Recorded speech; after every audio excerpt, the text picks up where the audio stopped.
Hello, જાગૃત આવાજમાં તમારું સ્વાગત છે. મારો નામ છે ચિંતન અખાણી. જે લોકો સેમેસ્ટર 2 ડિગ્રીની અંદર છે એ લોકો માટે જીટીયુ નો એક બહુ જ અગત્યનો સર્ક્યુલર છે, જેના વિશે આપણે આજે ડિસ્કસ કરશું. ઓકે, અને તમારી એક્ઝામ નજીક છે અને આપણે જાગૃત આવાજ પ્લેટફોર્મ પર સેમેસ્ટર 2 ના ડિગ્રી મેથ્સના લાઈવ સેશન લઈ રહ્યા છીએ.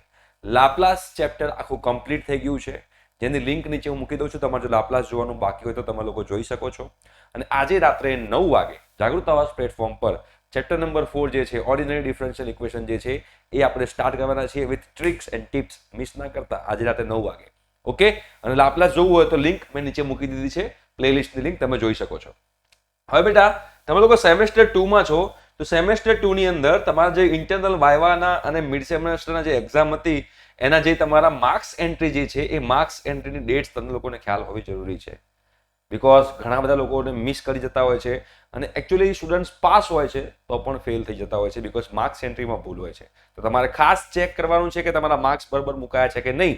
તો એના માટે તમે જોશો તો બી સેમેસ્ટર 2 અને 4 રેગ્યુલર રેમિડિયલ જે છે, રેગ્યુલર વાળા હોય કે રેમિડિયલ વાળા હોય, એ તમે લોકો 16 જુલાઈથી 18 જુલાઈની વચ્ચે તમારા જીટીયુ સ્ટુડન્ટ પોર્ટલ ઉપર તમારા એકાઉન્ટમાંથી તમે તમારા માર્ક્સ જોઈ શકશો.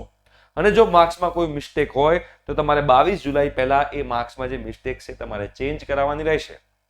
જો તમે લોકો 22 જુલાઈ વાળી ડેટ તમે લોકોએ મિસ કરી તો પછી તમારા એ માર્ક્સ ચેન્જ નહીં થાય. એટલે આ ડેટ્સ મગજમાં ઘુસાડી દો.